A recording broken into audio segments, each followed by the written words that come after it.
Queridos irmãos, queridas irmãs, muito boa noite a todos.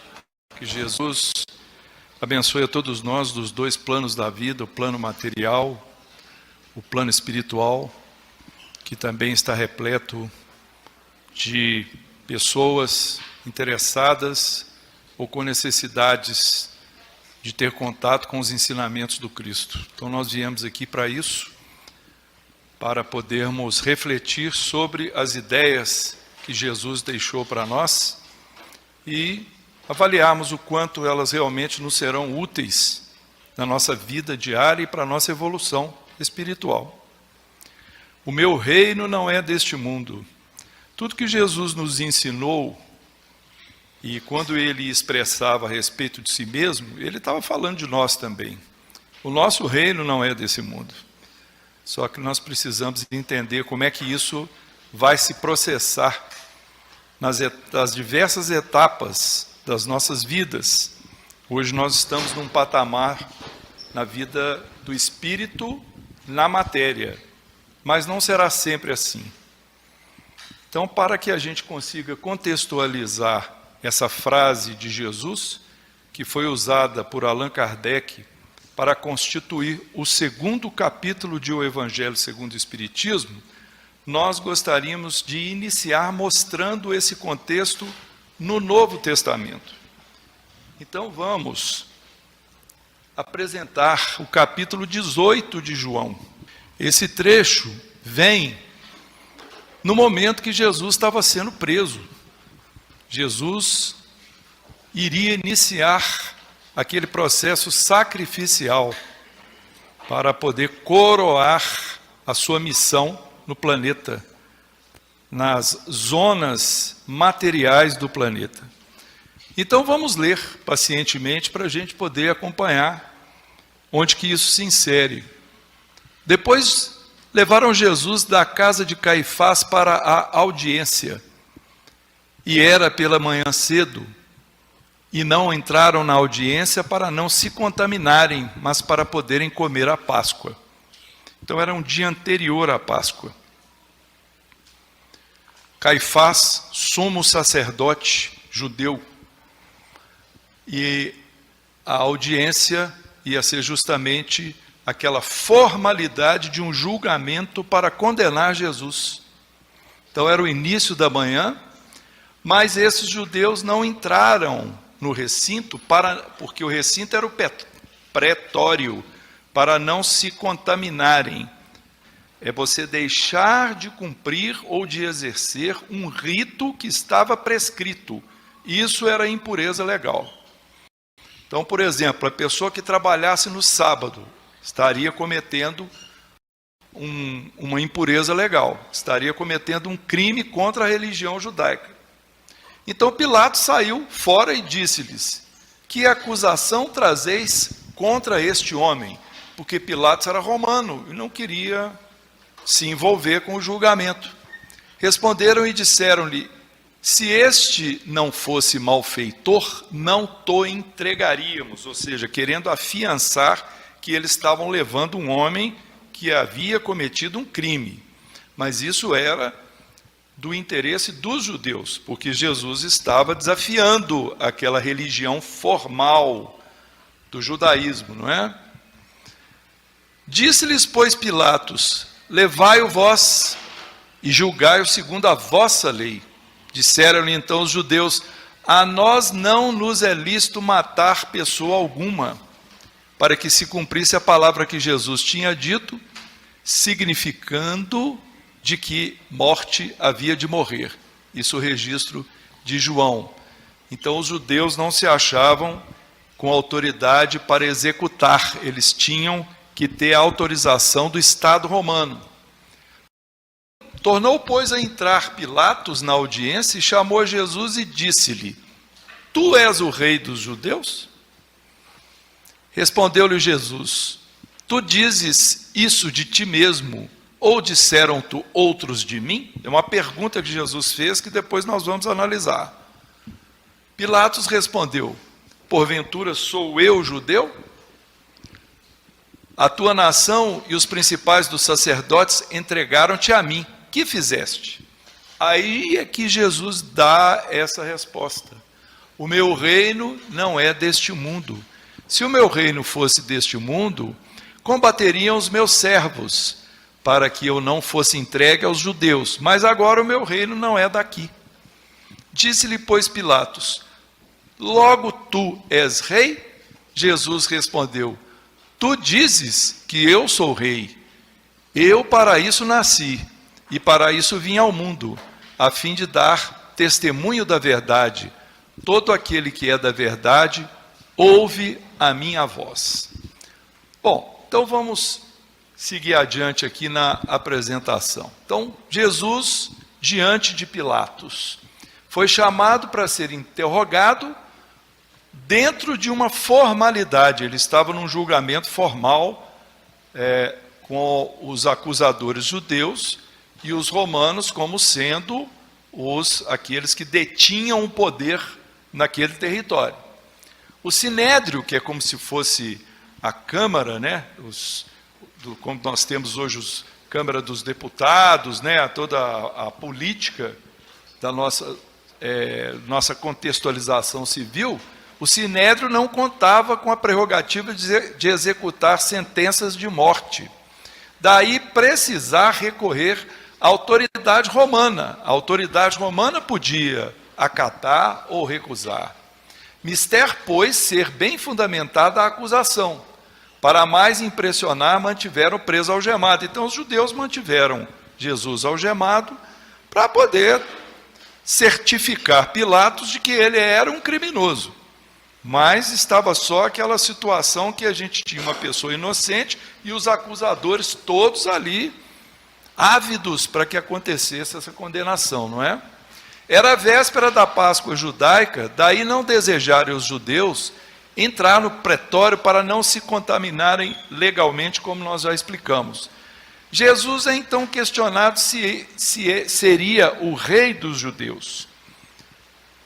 O mestre faz um questionamento de volta. Ele diz assim: de ti dizes isto? Ou outros disseram a meu respeito? Ou seja, é você que está dizendo isso, que eu sou o rei? Ou você ouviu de outras pessoas? Ou seja, ele estava perguntando a Pilatos se Pilatos estava afirmando que ele era o rei por convicção própria, no sentido político, ou se foi uma acusação religiosa do clero judeu. Então a resposta afirmativa mais indireta, já que a acusação procedia dos judeus. Jesus dá uma afirmativa que a questão não era política, era ligada ao campo mesmo religioso, e afirma: meu reino não é desse mundo, portanto não ameaçava a soberania política romana. Isso acaba de ser descartado. Então, claramente, quando Jesus diz, meu reino não é desse mundo, ele está se referindo aqui a um outro lugar, a um outro mundo. E entendeu Kardec, na sua análise, porque aqui nós estamos tirando de O Evangelho segundo o Espiritismo, que é uma referência clara a uma vida futura. Que vida futura? Vida após a morte do corpo físico. Então, após a morte do corpo físico, haveria uma vida futura, a que Jesus se referiu quando disse que ele era de lá. Muito bem, em todas as circunstâncias, Jesus se refere a essa vida futura como a meta que a humanidade irá ter e como devendo constituir objeto das maiores preocupações do homem na terra. Então isso foi uma novidade que Jesus trouxe para nós no seu ensino, o ensino do Cristo, que nós devemos nos preocupar com o reino de Deus. Tudo ele ensinou, nos apontando na direção do reino de Deus. Mas o que nós fizemos com esse pensamento? Materializamos o pensamento. Entendemos que reino era um lugar, era um local, realmente uma posição geográfica materializada. Geralmente a gente imagina reino de Deus como sendo aquele paraíso, né? Cheio de anjinhos, tocando harpas, aquela vida paradisíaca, maravilhosa. Quando, na verdade, o que Jesus apontou para nós como sendo o reino é um estágio evolutivo do nosso espírito, que quando nós alcançarmos essa pureza espiritual, nós vamos estar vibracionalmente mais próximos de Deus. Essa é a nossa meta, a meta da humanidade. Por isso é importante o que o Ayas falou aqui da reencarnação, a pluralidade das existências, que é um preceito espírita fundamental, porque sem a compreensão, a aceitação da reencarnação, como é que nós podemos pensar em justiça divina? Como é que nós podemos pensar que Deus está dando oportunidade para o espírito que está ignorante, que não compreende a lei, que comete crimes, mas que ao longo do tempo ele entende que não deveria ser mais assim, que ele poderia agir diferente, agir para melhor, é preciso que seja dado para ele tempo. E esse tempo vem nas reencarnações, porque Deus não está com pressa. Espírito superior não tem pressa. Nós temos que ter paciência e caminharmos nesse aprendizado. Então, essa meta Jesus sempre nos passou. Ele sempre nos passou. Que a nossa meta é uma vida espiritual, é uma vida no reino de Deus, numa questão, num campo, num estado moral mais evoluído, de progressão. Mas isso não se consegue simplesmente saindo da matéria. Ninguém vira santo de uma hora para outra. Não adianta a gente simplesmente morrer o corpo físico, ou os mais apressados se suicidarem para ficarem livres de suas tarefas e suas obrigações na terra. Terão que voltar, terão que passar pelo crivo do aprendizado no campo material. Assim é a lei de Deus. Então, sem a vida futura, sem esse conceito da vida futura, nenhuma razão de ser teria a maior parte dos preceitos morais de Jesus. Haja vista aquilo que a gente encontra nas bem-aventuranças, principalmente as registradas por Lucas, quando ele condena os ricos e fala que bem-aventurados são os pobres. Então fica parecendo uma demagogia. Jesus estava querendo bajular aqueles que estão numa situação mais infeliz e, ao mesmo tempo, condenar os que estão numa situação mais confortável. Ou seja, na verdade, esse ensino moral de Jesus, essa compreensão de uma vida em que o espírito é imortal, ele não é eterno, mas ele é imortal, e ele vai passar pela fieira de várias experiências. Ou seja, nós temos uma mônada espiritual, que numa encarnação ela é uma personalidade, uma personagem, na outra ela vai exercer outra personalidade, outra personagem, e assim por diante. Os irmãos de Beethoven aqui, que o Ayas explicou para nós, né? Muito bem lembrado aqui no campo da história, né? Da música e do ensinamento maravilhoso, né? De todos os irmãos de Beethoven, uma família os espíritos estavam compromissados com questões que um teve de vir com perturbação, vamos dizer, no cérebro, outro teve de vir surdo, mudo, cego, e vai por aí afora, paralítico. Então, isso tudo é reflexo das vidas anteriores daqueles espíritos que eles, na depuração que as reencarnações facultam, eles têm que passar por essas experiências. Então, sem essa compreensão evolutiva, sem o entendimento do valor da vida futura, do que nós precisamos fazer hoje para colher lá na frente, realmente nós vamos ter muito pouco apego a valorizar os ensinos morais de Jesus. Por que eu preciso ser bonzinho? Por que eu preciso ser caridoso? Não é melhor eu aproveitar tudo agora nessa vida, porque depois a luz vai se apagar e não vai ter mais nada? Esse é o preceito materialista, que é totalmente contrário ao do espiritualista. O espiritualista é que entende que existe alguma coisa além da matéria. O materialista entende que só existe matéria. Então, quando só existe matéria, eu tenho que aproveitar a matéria, não é isso? Então, eu tenho que enriquecer, aproveitar a vida, valorizar tudo isso. E a questão espiritual, não tem que preocupar com isso não. Aí eu caminho para o campo do egoísmo e da materialidade. E me perco nesse processo evolutivo de alcançar o reino, que é realmente um processo que nós precisamos compreender essa motivação para que a gente se desprenda das questões materiais.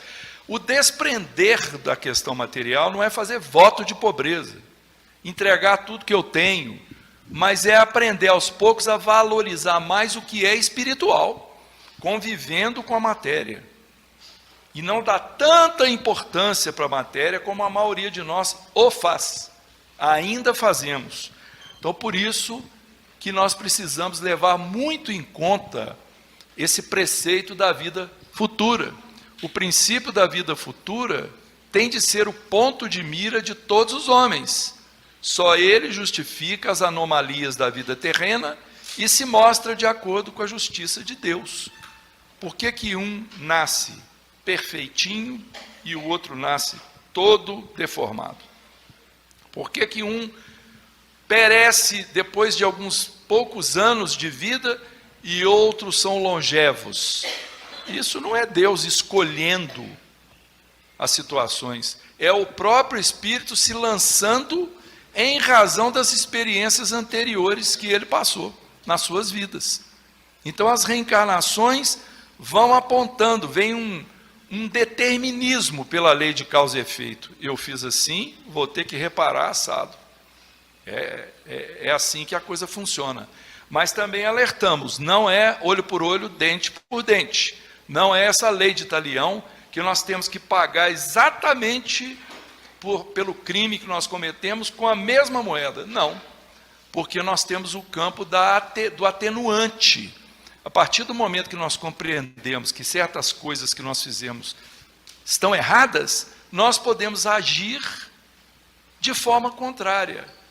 Aí nós vamos evoluindo moralmente e a pendência nossa para reparar aquele erro lá, ela começa a ser atenuada. Eu não preciso mais pagar com a mesma moeda.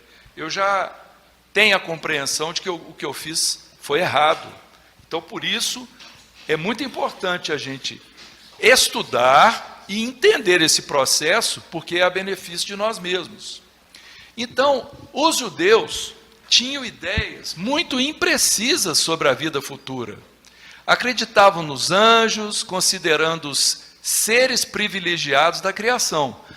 Isso palavras do Kardec, quer dizer, os judeus entendiam que os anjos eram seres que Deus criou como anjos. No Espiritismo não é assim. Todos somos criados simples e ignorantes, está no Livro dos Espíritos. À medida que nós vamos evoluindo, nós vamos ganhando livre-arbítrio. À medida que nós vamos usufruindo do livre-arbítrio, nós temos sempre adiante de nós a estrada do bem, a estrada do mal. E Deus nos dá a liberdade de experimentar. Quando a gente opta pela estrada do mal, e principalmente quando é consciente, nós estagnamos o processo evolutivo. Nós paramos ali. E vamos caminhando nessa estrada do mal, vamos ficando devedores. A partir do momento que nós vamos pela estrada do bem, nós vamos evoluindo. Só que a estrada do bem, ela tem aquela famosa porta estreita que Jesus falou. Que não é a porta larga da perdição, é a porta mesmo que exige esforço, trabalho, sacrifício, principalmente de nós para com nós mesmos. É um trabalho íntimo de lapidação. Então, esses anjos não foram seres criados por Deus, mas os judeus pensavam assim. Eles não sabiam que os homens podem um dia tornar-se anjos e partilhar a felicidade destes. O que significa isso?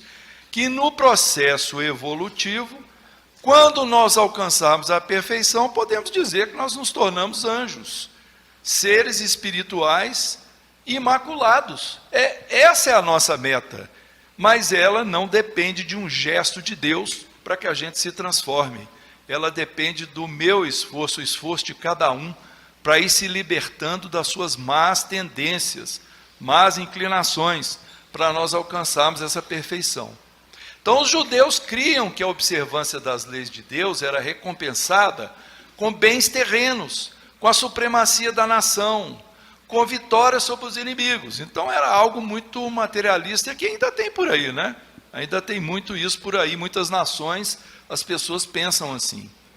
Agora, após o período mosaico, tendo passado Moisés, deixado as primeiras noções de direito, de justiça, aí veio Jesus e revelou que há outro mundo, é esse mundo que nós vamos herdar do campo espiritual, onde a justiça de Deus segue seu curso. E esse mundo que ele promete aos que cumprem os mandamentos de Deus, e onde os bons acharão sua recompensa. Aí o seu reino, lá é que se encontra sua glória e para onde voltaria quando deixasse a terra. Bom, mas Jesus se limitou naquela época a deixar essa vida futura como um princípio, ou seja, ele não deu detalhes de como que funcionava a coisa no campo espiritual. Isso nós conseguimos quando? Com o advento do Espiritismo. Veio através dos espíritos lá que assessoraram Kardec, com a codificação espírita, e para nós aqui no Brasil, felizmente, através da literatura do Chico Xavier, depois do Divaldo Franco e etc. Médiuns confiáveis, pessoas exemplares moralmente, em que os espíritos superiores, confiando, enviaram vários ensinamentos para nós, através dessa literatura maravilhosa que nós temos acesso. Então, todo cristão, continua aqui, são palavras do Kardec, necessariamente crê na vida futura. Mas a ideia que muitos fazem é vaga, incompleta, por isso mesmo falsa. As religiões discordam do que vai acontecer com a gente depois da morte, é ou não é? Há uma certa religião que entende que nós vamos dormir. Pronto, morreu, foi dormir. E vamos ficar adormecidos até quando? Até o final dos tempos, onde todo mundo vai acordar ao mesmo tempo, e aí nós vamos ser glorificados e tal. Já a outra religião, ela entende que vai para o céu, inferno ou purgatório, e é de uma forma eterna isso. Vai para o céu, fica eternamente no céu, vai para o inferno, fica eternamente no inferno. No Espiritismo veio um ensinamento diferente, porque nós damos oportunidade a que os espíritos que estão do lado de lá, nossos parentes, amigos, inimigos, pessoas que a gente nem conhece, eles manifestam através de médiuns e contam para a gente o que eles estão passando. Contam como é o campo espiritual. Aí nós tivemos noção e conhecimento de colônias, de cidades, de sua organização, das zonas umbralinas de sofrimento, regiões de sofrimento. Por que é necessário que o espírito passe por isso?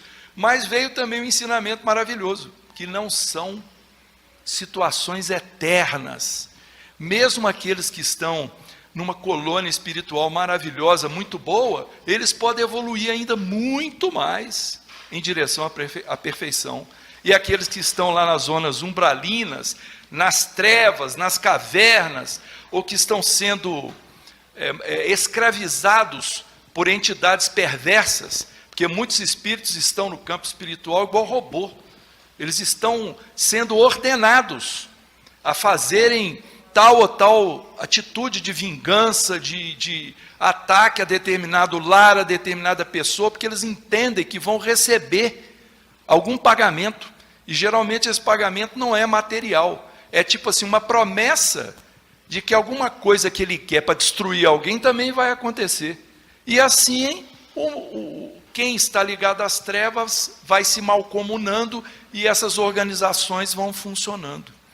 Mas a luz precisa chegar, e essa luz, quando ela invade esse ambiente, aí não tem jeito. Não há vitória do mal nessa situação. E nós precisamos desenvolver essa luz dentro de nós. Então essa ideia vaga, como é que é a vida futura, o que vai acontecer comigo depois que eu desencarnar? Vai sumir tudo? Vai abrir o disjuntor? Apaga-se as luzes, não ouço, não vejo, não escuto, não sei mais nada, acabou tudo. Lê do engano. É uma imensa frustração as pessoas que desencarnam e acham que era isso que ia acontecer, porque elas manifestam nas reuniões mediúnicas completamente desapontadas e decepcionadas. Eu achei que a minha vida ia acabar e estou aqui vivo até agora e estou sofrendo. E aí você vai procurar saber quando é que aconteceu esse processo seu da passagem para o plano espiritual. Às vezes é 50, 70, 100 e poucos anos, 200 anos, 300 anos. A pessoa está no campo espiritual sofrendo sem parar, porque ela cometeu um suicídio ou um crime muito violento. Então, o que é o melhor a fazer? O melhor é a gente compreender esse mecanismo.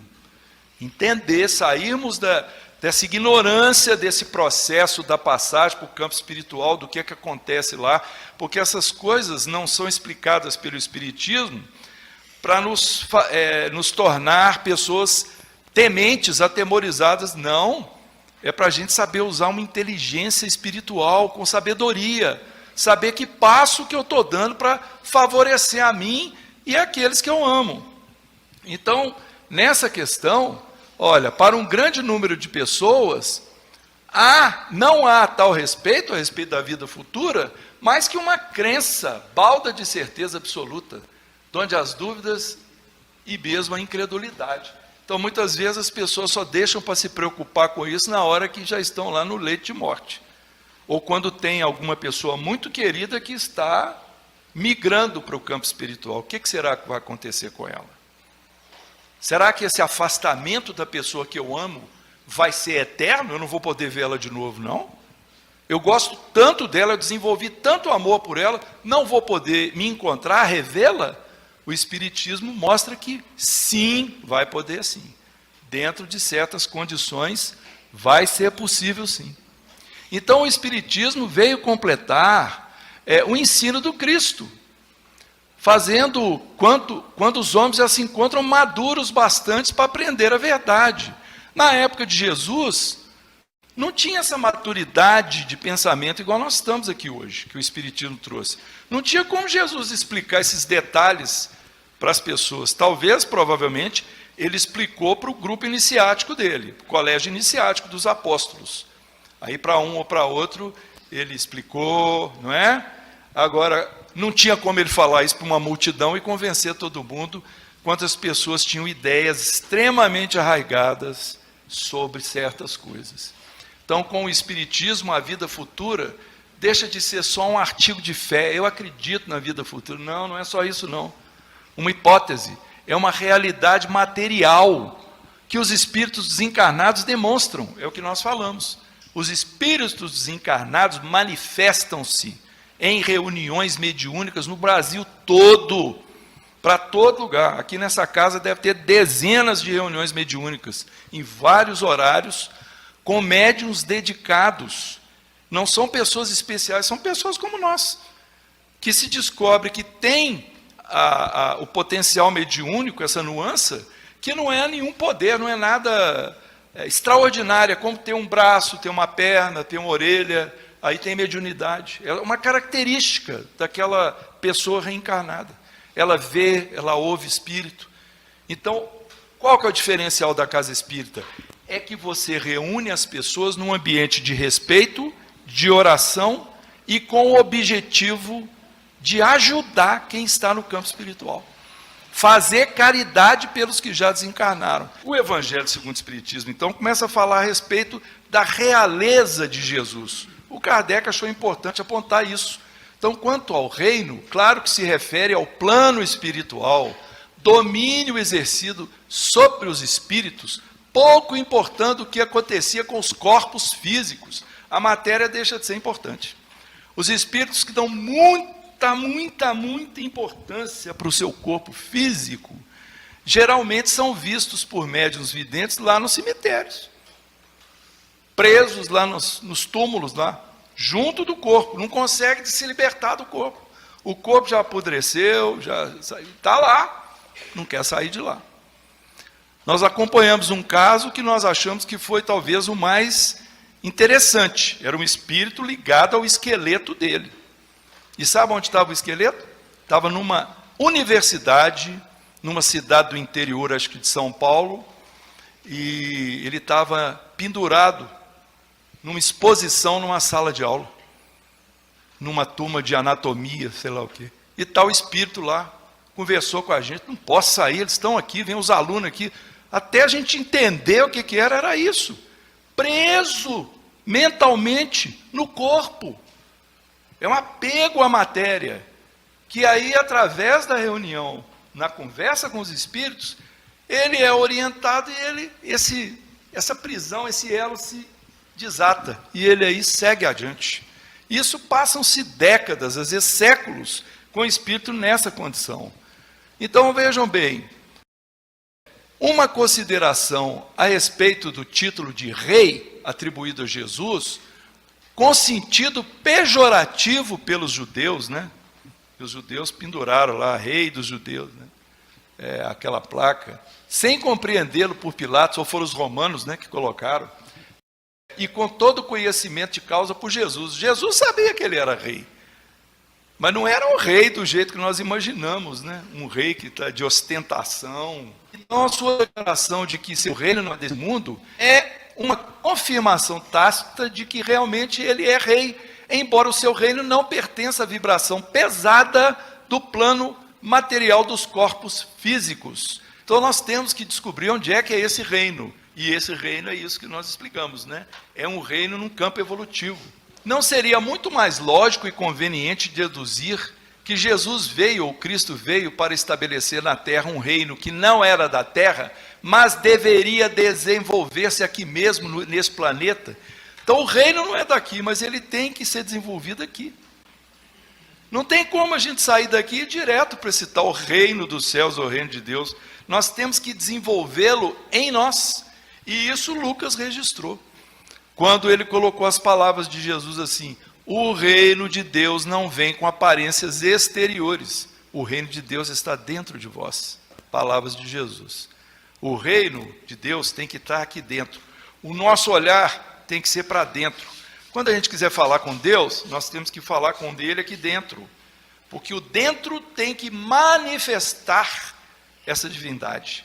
É um Cristo interno que está aqui conosco, que é uma força vital que permeia toda a criação e que só nós poderemos fazê-la manifestar quando nós nos transformarmos espiritualmente em pessoas mais sábias, pessoas mais caridosas, mais bondosas. Diz aquele autor pastorino que nós somos como uma lâmpada poderosa, acesa de uma força, uma energia violenta.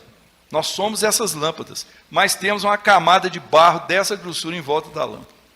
Então, olham para nós, ninguém vê a luz, porque a luz está escondida pelo barro. Que barro que é esse?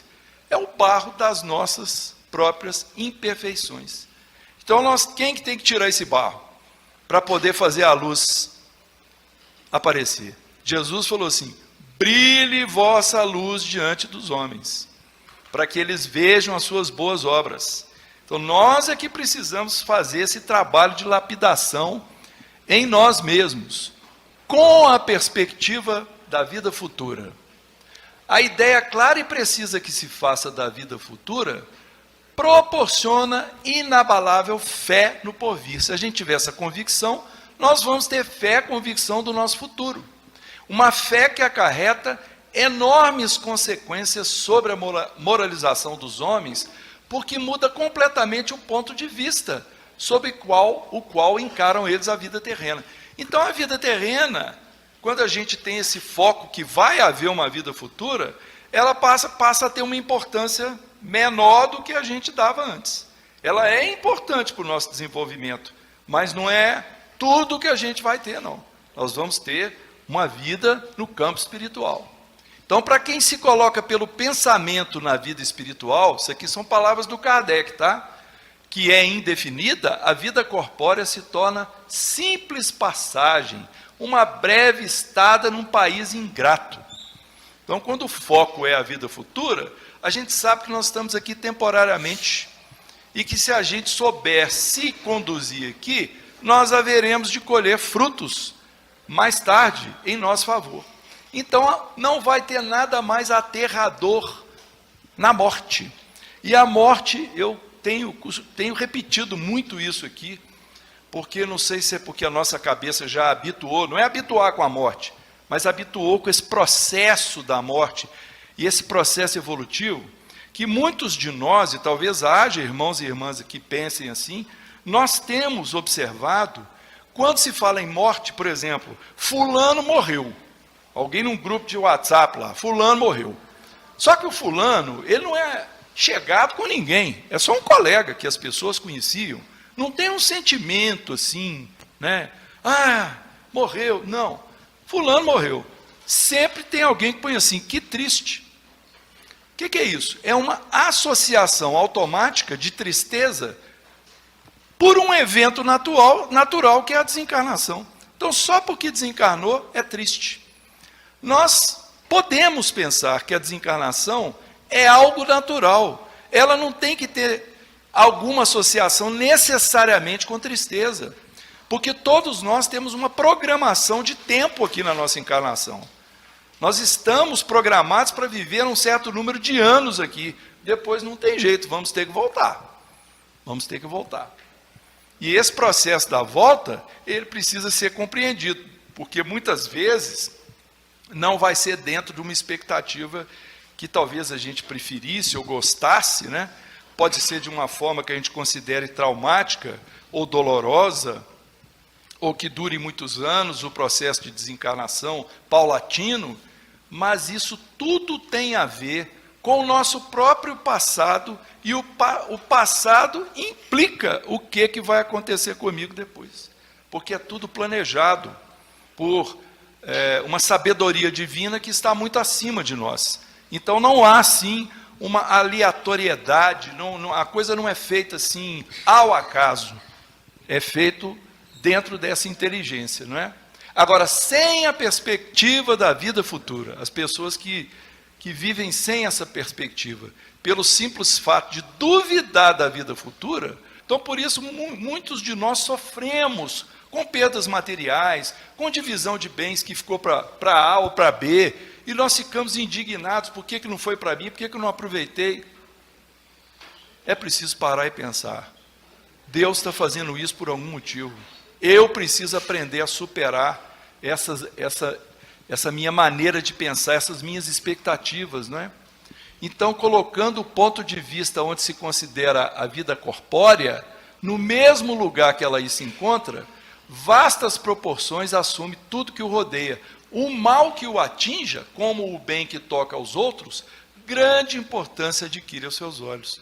Então, se eu tenho uma vida muito materializada, toda vez que eu tiver um problema, uma perda material, eu vou ficar muito aborrecido. Mas quando eu tenho uma visão mais espiritualizada, uma perda material vai passar talvez por um olhar com maior compreensão, menos dor e menos sofrimento da minha parte. Nós encontramos no livro Pão Nosso, uma página do Emmanuel, no capítulo 133, intitulada O Grande Futuro. É sempre bom a gente encontrar o que Emmanuel falou a respeito desse assunto que eu estou estudando aqui. E ele está analisando justamente, agora meu reino não é daqui, essas palavras de Jesus. Então vamos ver.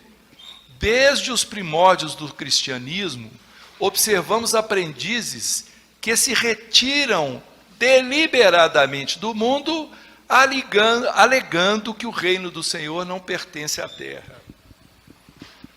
Ajoelham-se por tempo indeterminado nas casas de adoração e acreditam efetuar na fuga a realização da santidade. Então são aqueles irmãos que se recolhem no campo religioso e querem se isolar da maldade do mundo, da impureza do mundo. E isso é uma fuga, está aqui, Emmanuel está dizendo, acredito efetuar na fuga a realização da santidade. Muitos cruzam os braços à frente do serviço de regeneração. Que serviço de regeneração? O nosso próprio. Nós temos que nos regenerar e ajudar as pessoas que também o façam. Então, esses são os serviços de regeneração. E, quando interrogados, expressam revolta pelos quadros chocantes que a experiência terrena lhes oferece reportando-se ao Cristo diante de Pilatos, quando o mestre asseverou que seu reino ainda não se instalara nos círculos da luta humana. Ou seja, tais criaturas alegam que Jesus falou assim: meu reino não é desse mundo. Então, eles querem dizer: o meu também não é para ser daqui, não, eu quero um reino melhor. Mas só que para chegar do lado de lá, você tem que passar pela fieira da terra, né? Dos problemas da terra, daquilo que nós vamos enfrentar aqui, a família, os vizinhos, as perdas, as enfermidades. É assim que a gente evolui. Na verdade, isso acontece com todo mundo, e acontece porque nós estamos numa escola de aprendizado, nós não estamos num parque de diversão, essa é que é a verdade. Então é preciso compreender essas oportunidades de crescimento diante de adversidades. No entanto, é justo ponderar que o Cristo não deserdou o planeta. A palavra dele não afiançou a negação absoluta da felicidade celeste para a terra, mas apenas definiu a paisagem então existente, sem esquecer a esperança no porvir. Quer dizer, Jesus falou: meu reino não é daqui, meu reino é melhor do que esse, ele não é esse momento aqui não. Mas ele não saiu desse reino que a gente estava, ele ficou aqui com a gente até passar pelo último sacrifício. Então não houve, né? Ele não nos deserdou, mas ele definiu como que as coisas funcionam aqui para nós. E o mestre esclareceu: agora o meu reino não é daqui. Semelhante afirmativa revela-lhe a confiança. Jesus, portanto, não pode endossar a falsa atitude dos operários em desalento. Jesus não vai assinar embaixo daqueles que fogem de suas responsabilidades. Então, só porque a sombra se fez mais densa em torno de problemas transitórios, ou porque as feridas humanas se fazem por vezes mais dolorosas, tais ocorrências muitas vezes obedecem à pura ilusão visual. Então nós conhecemos um caso, dá tempo de contar porque é curto. É um caso, é até chocante.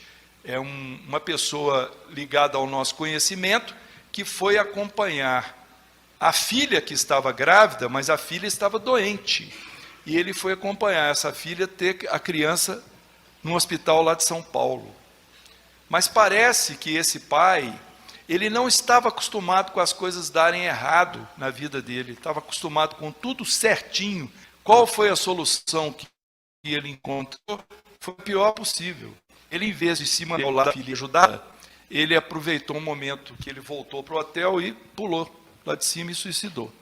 Com isso, ele abandonou a filha, abandonou o problema que ele tinha que enfrentar e mergulhou num outro problema que ele próprio vai ter que enfrentar, que vai ter solução, porque sempre tem solução, mas sabe-se lá quantas centenas, quantos séculos vai levar para ele poder se libertar desse processo. Porque muitas vezes o espírito que passa por isso, ele reencarna em situações aflitivas, em corpos deformados, várias vezes para ir depurando, até conseguir sair dessa situação. Então nós contamos esses casos para que a gente possa balizar essas palavras de Jesus. Nós estamos tentando exemplificar. O que Emmanuel está dizendo aqui? Emmanuel está dizendo que não vale a pena fugir, que é preciso enfrentar os problemas e confiar que tem uma vida futura, que Deus que está no secreto nos vê. Nós não precisamos que as pessoas nos vejam. Deus sabe o que está acontecendo com a gente. Nós precisamos desenvolver a nossa fé para que a gente caminhe adiante e entenda que as dificuldades que nós estamos passando hoje não serão para sempre, e quanto mais a gente conseguir lidar com elas com disposição e sem revolta, com gratidão, na verdade, melhor para nós. Então, a atividade divina jamais cessa, e justamente no quadro da luta benéfica é que o discípulo esculpirá a própria vitória. A luta benéfica é enfrentar essas nossas dificuldades. Não nos cabe, pois, a deserção pela atitude contemplativa, e sim avançar confiantemente para o grande futuro.